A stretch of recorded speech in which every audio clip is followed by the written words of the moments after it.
Saudara-saudara yang terkasih, sebelum kita membaca bacaan Injil hari ini, marilah kita buat tanda iman Kristiani kita. Dalam nama Bapa dan Putra dan Roh Kudus. Amin. Bacaan Injil diambil dari Yohanes bab 3 ayat 16 sampai dengan 21. Karena begitu besar kasih Allah akan dunia ini, sehingga Ia telah mengaruniakan anaknya yang tunggal, supaya setiap orang yang percaya kepadanya tidak binasa, melainkan beroleh hidup yang kekal. Sebab Allah mengutus anaknya ke dalam dunia, bukan untuk menghakimi dunia, melainkan untuk menyelamatkannya oleh Dia. Barang siapa percaya kepadanya, ia tidak akan dihukum. Barang siapa tidak percaya, ia telah berada di bawah hukuman, sebab ia tidak percaya dalam nama Anak Tunggal Allah. Dan inilah hukuman itu: terang telah datang ke dalam dunia, tetapi manusia lebih menyukai kegelapan daripada terang, sebab perbuatan-perbuatan mereka jahat. Sebab barang siapa berbuat jahat, membenci terang dan tidak datang kepada terang itu, supaya perbuatan-perbuatannya yang jahat itu tidak nampak. Tetapi barang siapa melakukan yang benar, ia datang kepada terang, supaya menjadi nyata bahwa perbuatan-perbuatannya itu dilakukan dalam Allah. Demikianlah sabda Tuhan. Saudara-saudara yang terkasih, ada gambaran yang saya pernah lihat mengenai neraka sewaktu saya masih kecil. Banyak orang dalam bentuk kerangka, dalam api yang menyala-nyala, saling membawa senjata-senjata tajam, pisau, belati, pedang, palu, panah, dan gergaji. Mereka saling menikam, saling menusuk, bahkan saling menggergaji. Saya melihat gambar itu, takut sebagai anak kecil. Neraka begitu menakutkan. Sadar tidak sadar, gambaran itu memunculkan gambaran mengenai Allah. Allah yang memasukkan orang ke dalam neraka. Allah yang menciptakan neraka. Allah yang kejam. Allah yang sadis. Allah yang bengis, yang menghantar manusia yang jahat ke dalam neraka.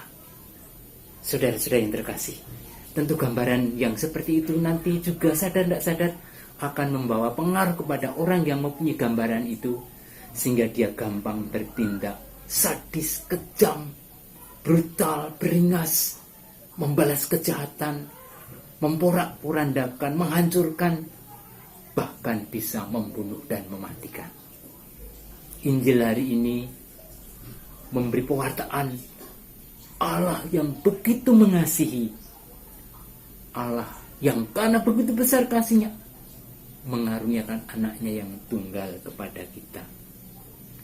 Tentu dengan gambaran Allah yang mengasihi ini memberi warna kepada hidup seseorang untuk juga gampang mengasihi, mudah berbela rasa, mudah berbuat baik, bersahabat, bersaudara, seperti Allah yang mengasihi. Injil menawarkan Allah yang mengasihi. Allah ini adalah Allahnya Ishak, Allahnya Abraham, Allahnya Yakub, Allah yang kemudian memutuskan masuk dalam sejarah manusia dalam diri Yesus. Allah yang mengasihi menjadi cetha welo-welo di dalam diri Yesus. Yesus adalah Allah yang mengasihi manusia sehabis-habisnya. Saudara-saudara yang terkasih, gambaran Allah yang mengasihi ini mungkin terbantu dengan sebuah kisah kecil mengenai kebakaran hutan. Ada pohon, di situ ada sarang burung. Kemudian terlihat ada seekor burung, mungkin induknya. Di atasnya berterbangan, dia mencicit dan mencicit. Seakan-akan berteriak minta pertolongan. Api mulai merasuk ke sarang. Burung itu kemudian menukik turun ke bawah, berada di atas sarang anak-anaknya, mengepak-ngepakkan seolah ingin mematikan dan memadamkan api itu. Tetapi api yang membesar akhirnya menghanguskan induk dan anak-anaknya, mati semua terpanggang oleh api. Nah, Allah yang mengasihi adalah Allah yang seperti induk burung itu. Kita punya Allah yang mengasihi, yang seperti itu. Bagaimana tanggapan kita? Saya pernah membaca kisah Mahatma Gandhi ketika muda di Afrika. Sebagai pengacara muda, dia banyak membaca buku-buku termasuk Alkitab, sehingga dia terpesona pada khotbah di bukit. Suatu hari Minggu, dia ingin mencari tempat ibadah orang Kristiani, dan ketika menemukan, dia masuk. Namun di pintu gerbang, penyambut tamu itu menolak dengan tegas karena dia berkulit hitam. Mahatma Gandhi yang membaca kisah khotbah di bukit, Allah yang penuh kasih, mendapati pengikutnya hidupnya bertolak belakang dengan amanat kasih itu. Seluruh karyanya, pikirannya, cara hidupnya banyak diwarnai oleh tokoh Yesus. Sehingga ada orang yang bertanya, kenapa Anda yang tidak Kristen, seorang Hindu, tetapi kekristenan begitu kuat mengakar dalam hidup Anda? Kenapa Anda tidak ikut Yesus, tidak ikut Kristus? Gandhi menjawab dengan menohok, saya tidak menolak Kristus, dan saya suka Kristus seperti yang Anda punya dalam Alkitab. Tetapi saya tidak suka orang-orang Kristen, kekristenan yang tidak menjadi pengikutnya. Orang Kristen yang tidak mengikuti Yesus. Nah, ini pasti menohok buat kita. Yang ikut Yesus, yang ikut Allah adalah Allah yang kasih. Tetapi bisa jadi dan kerap terjadi sikap hidup kita, pola hidup kita berseberangan dengan Kristus sendiri yang kita ikuti.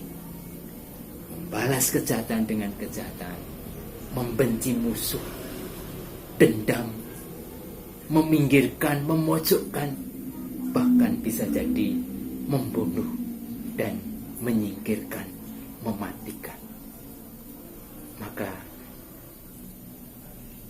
kita bertanya, Allah seperti ditawarkan Alkitab hari ini, begitu besar kasihnya kepada manusia, kepada dunia, sehingga merelakan anaknya yang tunggal, mengaruniakan anaknya yang tunggal, supaya yang percaya hidup kekal, yang tidak percaya binasa. Kita yang ikut Kristus, seperti dipahami Gandhi itu, kita menjadi bersekutu dengan Allah yang penuh kasih, penuh persahabatan, penuh persaudaraan. Itulah hidup. Hidup yang penuh syukur karena punya Allah yang mengasihi. Hidup yang sukacita karena punya Allah yang mengasihi. Hidup yang bersemangat karena punya Allah yang mengasihi. Hidup yang makin terlibat menjadi berkat karena punya Allah yang mengasihi. Kita hidupi Allah yang menjadi nyata dalam diri Kristus. Amin. Dalam nama Bapa dan Putra dan Roh Kudus. Amin.